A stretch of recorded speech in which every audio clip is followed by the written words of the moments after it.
سعودی عرب میں قومی کمیٹی برائے انسداد انسانی اسمگلنگ نے کہا ہے کہ کارکن کو اقامہ نہ دینا اور پاسپورٹ حوالے نہ کرنا بھی انسانی اسمگلنگ کے زمرے میں آتا ہے۔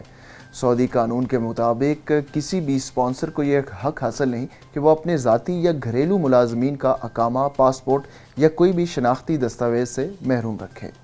انسداد انسانی اسمگلنگ کی کمیٹی نے یہ بھی بتایا کہ کارکن کو دفتر یا کارخانے یا کام کی جگہ سے نکلنے سے روکنا، اسے مقررہ وقت پر حقوق نہ دینا، اسے مقررہ حد سے کم اجرت دینا یا چھٹی کے دنوں میں چھٹی کرنے سے روکنا انسانی اسمگلنگ ہے۔ انسداد انسانی اسمگلنگ کی قومی کمیٹی نے توجہ دلائی کہ گھریلو عملے کو صحت اور نگہداشت کی سہولت فراہم نہ کرنا، رہنے سہنے کے لیے جگہ فراہم نہ کرنا یا غیر معیاری رہائش دینا اور بغیر کسی وقفے کے گھنٹوں ڈیوٹی لینا انسانی اسمگلنگ میں شمار ہوگا۔